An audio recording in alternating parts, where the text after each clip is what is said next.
This is a podcast about our lived experience, which unfortunately includes infant death and subsequent mental health struggles. Please take good care of yourself and only listen if this content feels safe for you right now. We'll still be here when you're ready. Hi, I'm Judith. And I'm Alina. We both lost babies to SIDS in winter 2021. In the throes of grief, I reached out to a stranger on the internet and our friendship was born. In the years since, we've been working hard to survive, rebuild, and navigate the continual challenges that have come our way, including divorce, Job loss, dating while bereaved, moving multiple times, health scares, pregnancy and parenting a living child, starting new jobs, and so much more. We are tired. Happily ever after is out of the question for us, but this podcast documents our journeys to happier ever after because we believe life after loss is worth living. So join us as we laugh, cry until we laugh. Welcome to As Long as I'm Living podcast. We're so glad you're here. Happy to see your face. I feel like it's been a long time. Oh my God, I feel like it's been such a long time. You're in your new kitchen. I am in my new kitchen. I haven't seen I am, and you know what? I don't look great today. Me neither. No, I feel like you look good though. I feel like recently, you've been looking really radiant in your pictures. Thank you so much. I really appreciate that. My hair though, I have a complaint to make and then we can get into the good stuff. It's summer, okay? And in the summer, it's hot and I'm sweaty. And I have in normal times, non-summer times, I am somebody who, we'll talk about that in a second. Judith's pointing to something that we have to talk about. We have to catch up. In normal times, I only wash my hair like once or twice a week. And in the summer, I go through this every single year where I try to hold on to my once or twice a week hair washing routine. And then I just look like shit 5 days a week that I haven't washed my hair that day. And I need to just fucking wash my hair. But the problem is I don't want to. I don't buy the once a week thing. There's no way that's normal. It works great for me. My hair doesn't get, it gets, like I said, in the summer, it gets super greasy, but my hair is fine and it looks good and I don't do a good job styling it regularly. So and it always looks better on day 2 or 3. It really works for me. My hair also is very, very, very thick. And so it just takes a long time to get wet. It takes a long time to get it to dry. And it's just a pain in the ass and it's healthier for my hair. So anyway, all this to say, I'm just complaining a little bit about that. So my hair looks very greasy right now. My boobs look enormous, which transitions us to your boobs. My boobs do not look enormous. They do not. My boobs look very not enormous. How are you feeling? I got a breast reduction, everyone, last week on Monday. Game changer. Okay, how do I feel? I feel great. It was actually a bit of a recovery, which I was not expecting. I knew that was true because I've seen people get it, and you seemed so blasé about it. I was like, oh, she must know it's a recovery. And yeah, but this is how I make decisions. I'm kind of I should do that. That sounds like a good idea. And I'm I literally knew it was going to be rough and did not mention it because I figured, well, who gives a shit? You're going to do it anyway. You don't need to worry about it. Agreed. And a lot of people told me, they're like, I heard that's a pretty big surgery. And I was like, how big could it be? What could you possibly be doing? But let me tell you, everybody, the surgery is pretty big. Yeah. But also another issue is that I was under anesthesia for probably 6 or 7 hours in total. And I didn't know this, but anesthesia, it kind of it paralyzes you to some degree. It doesn't put you to sleep. It paralyzes you. I think you go to sleep too, obviously, but your muscles get paralyzed. So the process of waking up and coming out of anesthesia, it's you're coming out of, it's not like waking up from a nap. Yeah. So what I wasn't expecting is how my muscles would be a little more atrophied and how I would be out of breath and how I couldn't walk anywhere, or I was just really, really, really out of it for a while. And the doctors kept saying, make sure you're walking every day. And you were like, every time I walk, I want to pass out. And the doctors also say rest a lot. And guys, I have little kids at home. I can't be resting a lot. I don't really have the ability to rest a lot. So I guess I just feel you did it. Great. I did it. And now I'm doing better. And you feel good.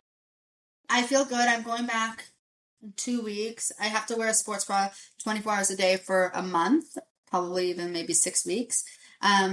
But I'm not on any painkillers at this point. I'm 10 or 12 days out or something like that. I had it last Monday and today's Friday. So I'm 12 days out. ish. And I think it was an excellent decision. I'm so happy with the results, and I would do it again in a heartbeat. And this is something that I've been wanting to do for like A long time.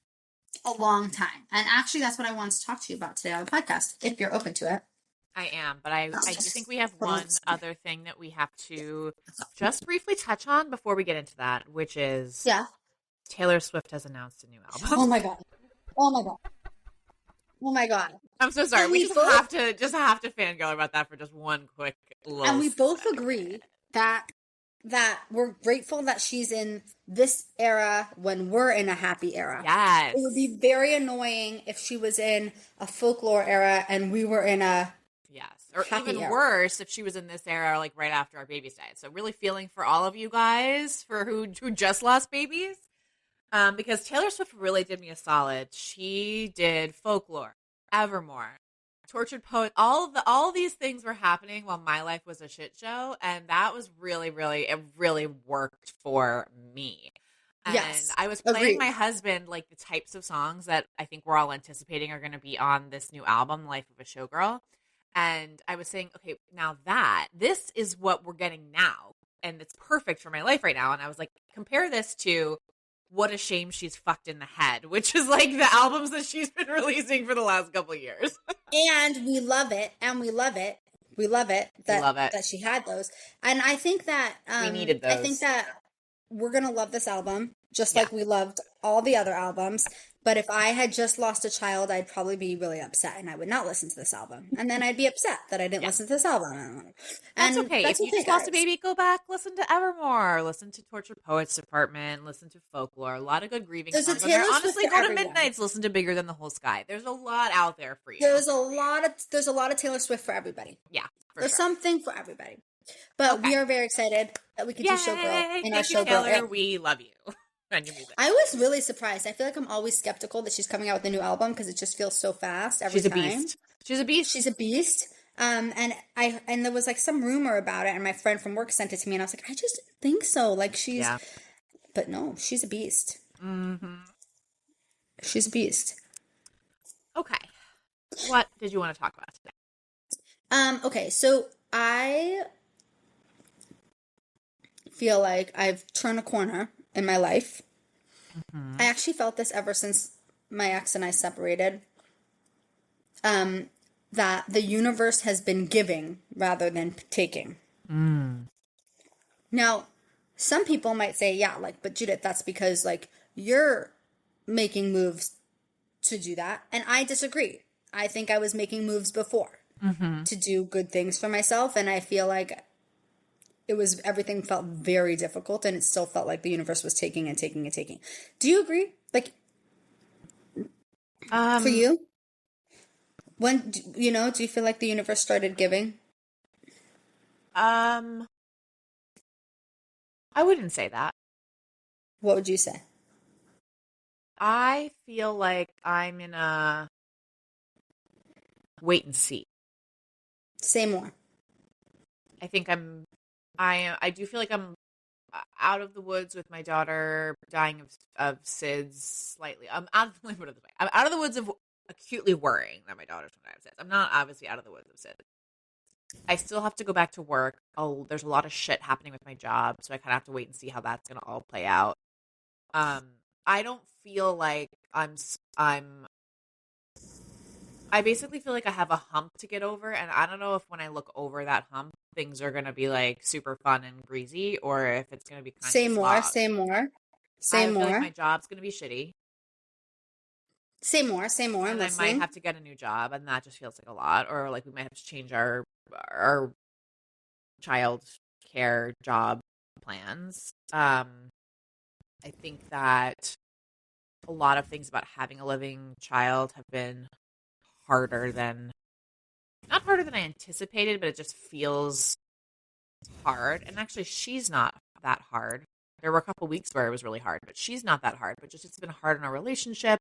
It's just hard to adjust, like with my family. Like it's normal. This is normal transition. It is normal transition, but let me just say, I don't feel like there's like beautiful gifts. I don't feel like there's like beautiful gifts from the universe coming, but I also don't feel like the universe is taking away. What do you feel? I feel like I could look.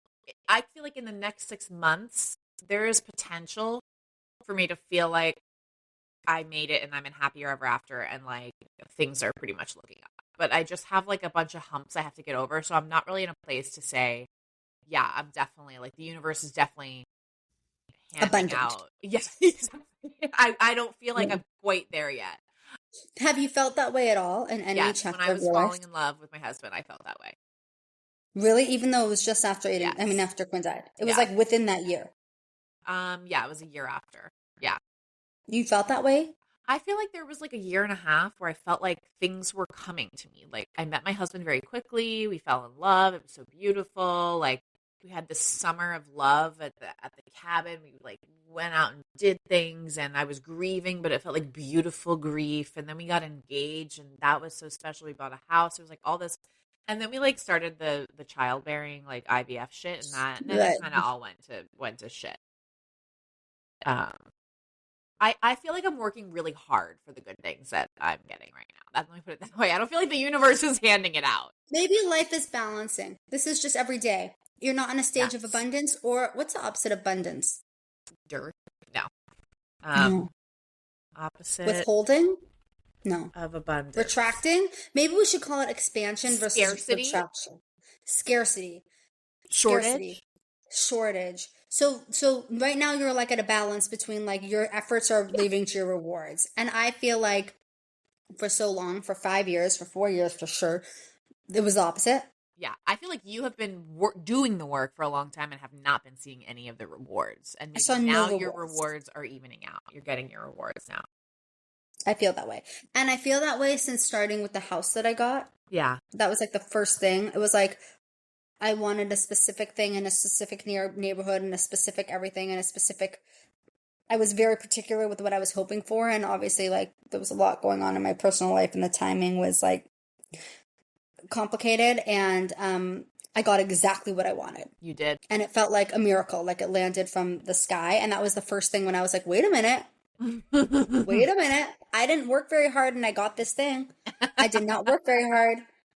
I just mean, like listeners, literally, like from as long as Judith has lived where she's lived, she said, I want this particular XYZ type of thing in my neighborhood. And then I want this house in this type block of house and this location in the neighborhood. And then this just like fell into and nothing your had existence. been on the market for like a year, 2 years. And then it just like fell. The stars and it was aligned. in my price range. All the planets and the fates and all the stars aligned. All the stars aligned. And your the only house thing I had and to you do ended was, up in the same room at the same time. I'm sorry. I'm still on Taylor Swift. And the only thing I had to do was knock on the door and be like, can I buy your house? Like, it wasn't, I didn't like fight with anybody, you know? So yeah, I mean, like I made moves because I'm me, but I didn't, whatever. So it feels like that. Like all I had to do was like open the window just a teeny bit and like good things come in. That's how I feel. And it's like, wait a minute, I don't deserve any of this. And I know we talk about, do we deserve, I don't believe in deserving anymore. Yeah. But, it's very difficult for me to accept. I'll say that. I wrestle with the acceptance. Yeah. I think you've earned it, though. You've had a lot of shit. Yeah. I just opened the door. I just barely opened it a crack. This much. And then, like, good things keep coming. They keep flowing. But you've had the window wide open for years and nothing was okay, flowing. Well, nothing's been coming. Like, I'll give you guys another example. Okay? So I got this house. And obviously, who can afford anything these days? Yeah. So I was like, I should think about getting a roommate. That's what I thought about. But I'm like, I have kids half the time. Like, who's going to want to move in with me and 2 kids that are little babies? You know what I'm saying? Like, that's kind of a big ask. And then I had this idea of maybe my son's nanny would want to move in with me. She's not my nanny anymore. But, like, she works nearby and she was traveling like an hour. And I just like randomly put it out there like, hey, would you want to move in with me? And she was like, oh, that's so funny because last week I just told my landlord I don't want to renew. So I need to find a place in 3 weeks. It's crazy. And then I was like, do you want to come see the room right now? And she was like, yeah. And we went over and she was like, okay, I'll take it. And I was like, okay, that's great. And then she's like, and I can help you watch the kids. And then I got this breast reduction and all I did was go to one appointment. They took pictures of me and I got insurance approval. Guys, they were like, this woman's breasts need to go. Yes. all I did was take 2 pictures. And they approved it. My insurance approved it. Oh, And paid I for actually it. have another example, and I am going to deliberately not say names here, but those astute listeners, they will know who we're talking about. Judith needed a new sofa.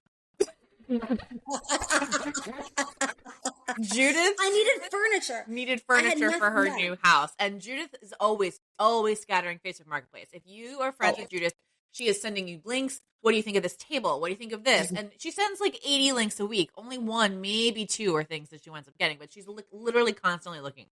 And so she sends me, she's like, what do you think of this sofa? What was it the rug or the sofa that was first? It was a table. Oh, okay, the table's first. So she's like, great, okay, I'm going to go get this table. She goes to pick up this table, and it turns out that the people who are selling this table also had a sofa and a rug and like all this stuff that they were literally giving away for free because the person, being obtuse here, opaque. It was a very fancy, this is the clues I'm going to get you. I walked into this house. The guy was like, if you can be here an hour, you can have this table for free. So I was like, okay, I'll be there in an hour. Okay. And I got to this place, this table, and it was a very fancy house in a very fancy neighborhood. And I was asking a lot of questions because there was like a lot of Americana. Okay. I'm just going to keep it vague. A lot of Americana on the walls and very fancy art. Very fancy.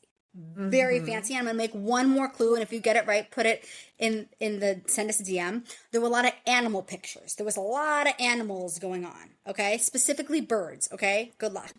So I was like, and Judith lives in Washington, D.C. And I live in Washington, D.C. And I was like asking questions. I was like, so why are you getting rid of this furniture? And the person said the owner of this house was here on a temporary basis, but got a position, a long-term or more permanent position in the administration. And so now they'll be staying a while longer. That's all I'm going to say. And so all this to say, Judith now has a famous person's furniture. And then the person's very rich, so like this is apartment furniture, and now we need house furniture. And so I was like, okay. And he's like, so if you can come back tomorrow, you can take all this furniture for free. You just need to get it out of here. I was like, done. So I ended up getting all this furniture for free because the guy was getting rid of it. So like things like that. I like put I do just something want, I want to just assuage any listeners' fears. This is not JD Vance's sofa. No, it's not. No. But I would take it honestly, I would take in that vein. In that vein. But also, like, I would take it for free. And I don't need to say this. I don't support the politics of this administration, but I will take their furniture for free. But not JD Vance's sofa. You know what he does to his sofas, right? Okay, not that. I won't take that sofa. But I'd take his table. It's hard to believe he's doing that to the table. But this table Anyway. Okay. Everyone's point is that I have been living in a scarcity mindset for so long. For so long. Not a scarcity mindset. You've been living a scarcity life. I've been living a scarcity life where everything has been constantly taken from me. Everything good has been hard or bad. Even the good things like this new job come with like a little catch. Like everything comes with a catch. Everything. So to be in a place where like I just keep getting handed things from the universe, and it's gotten to the point where I just sometimes I like know things will be good even though I have no evidence, but I was like, it's gonna be fine because the universe is being very generous right now. So like I'll take bigger gambles because I'm like, the universe is on my side right now. It's like the opposite of Mercury being in retrograde. It's the opposite of Mercury being in retrograde. Whatever that is. We're not big astrology. And I feel I'm wrestling to accept it. I'm wrestling to believe it. I'm like skeptical of it. I'm always like suspicious. I find myself like wrestling with the good. Like it has to be too good to be true. I don't deserve. You're waiting for the other shoe to drop. I'm waiting for the other shoe to drop. Yeah. And I see how it affects the people around me because they're all like, Judith, just be happy, and I'm like, I can't. Say more. That's hard. It's not. It's just it. It's just like I see. Here's what I'll say. Now that I've turned the corner, I see the effects of what the past 4 years, and I'm not talking about the loss. I'm saying the past 4 years of being in a world where everything is constantly negative and taken from you. I'm seeing the effects in the long run. I'm seeing like how that has traumatized me. Mm-hmm. It's its own separate trauma. It's its own separate trauma. I'm seeing how it's made me really dubious. how I like look at people with like suspicious intentions. And you were never like that before. I just assumed if That you good work things hard, good happen things to good happen. people. I just assume good things happen to good people. And now I'm like, things happen. And I just happen to be in a chapter of good chapter, but like bad things, you know, Yeah. I wrestle with it a lot. I'm struggling. And I want to be the type of person that can just say like, thank you, more please. But I'm really a person that's like, are you sure Thank you you. want to That's quite enough. If you're all set, I don't need more. Are you sure you want to do this? Does this make sense? Should we really, is this really, could it be too good to be true? Maybe something's lurking in the back room, like in the background, like. Yeah. When you've texted me a couple times recently, I'm overwhelmed. What I'm way are overwhelmed. you overwhelmed? Like, are you overwhelmed with like, because you like, let me just say, like when you were like moving out of your last house into this house, you were overwhelmed, but that was like, oh my God, the logistics of getting a moving truck, like mentally, I'm like mentally unwell, I'm on the floor. And I don't think it's like that. No, it's like I'm overwhelmed with the good things. Yeah. Yes.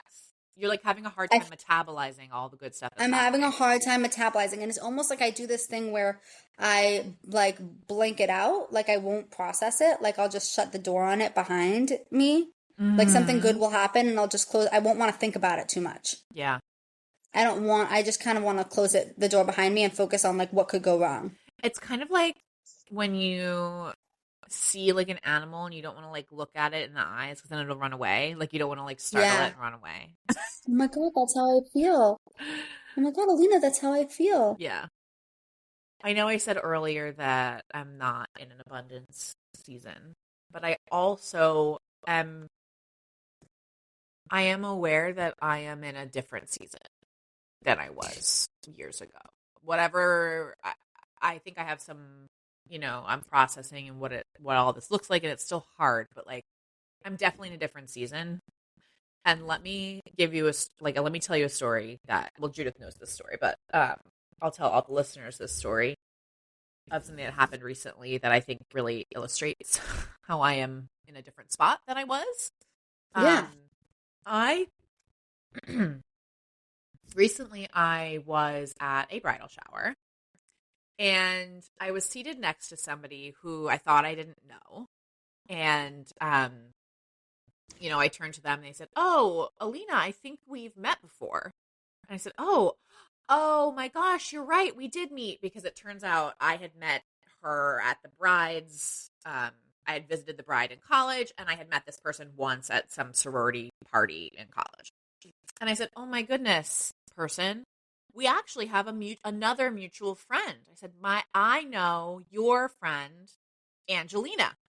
I'm going to say Angelina's name because Angelina. We love Angelina. We love Angelina. Angelina listens to this podcast. Angelina's son died of SIDS.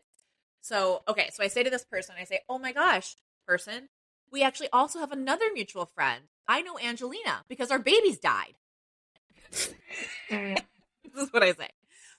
This woman looks at me like I have 3 heads. No, like 30 heads. She looks at me like I have 30 heads, okay?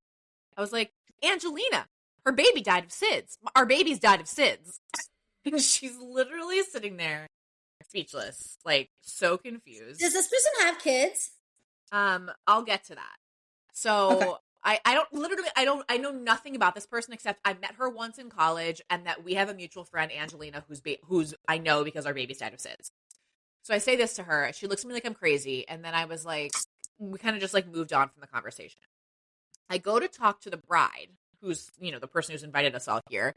And I was like, oh my God, I put my foot in my mouth. I totally overwhelmed person. I walked up to her and I was like, "Oh, we both know Angelina." And I said that our babies died, like as though it was like nothing, right? And she goes, "Oh my God, Alina. First of all, she doesn't know her as Angelina. She knows her as Angie. So she doesn't know who you're talking about. And second of all, she's newly pregnant after multiple miscarriages." I'm laughing. It's so horrible. It's so horrible. So from this poor woman's perspective, I walked up to her and I was like, "Hi, I know stranger. Our babies died." And she's sitting there like hoping her baby doesn't die. She probably knows that Angelina's baby died. She probably put it together. we never came back to talk about that. The end of this story is that we just moved on and never talked about this ever again. And the reason that I'm telling the story in the context of like feeling like, you know, things are different is I have so integrated the loss into my life that I made small talk at a bridal shower about a dead baby friend. And I triggered someone else potentially about their baby loss. That's how I feel. I feel the loss is so integrated. Oh my God. And I was mortified, but I was not mortified like with me as me being the lost mom. I was mortified like I was just a random person who put their foot in their mouth around a lost mom. Like I felt like the outsider who said a stupid fucking thing. All right, well, sorry person about that. Shout out to Angelina. But maybe she felt I mean, I think you probably scared her because she probably thinks this. Totally did. She looked at me like she was not good. I felt terrible. Yeah. I felt terrible. Well, you know what? I hope she has good therapists. I hope so too. And I hope, you know, that everything works out with this new pregnancy for her sake. And I'm going to see her again at the wedding in September. So I have a feeling the bride is going to seat us very far apart from each other. I really hope so. You know what, Alina, though? You are not allowed to leave the house. You have to stay home. I know. You're a hazard. I can't be outside. Also, because my hair gets too sweaty, and then I look like shit. I have to stay inside. To all of our wonderful new friends, we want to hear from you. Email us at aslongasimlivingpodcast@gmail.com and follow us on Instagram at aslongasimlivingpodcast. We'll get back to you as soon as our grieving brains allow. Yay!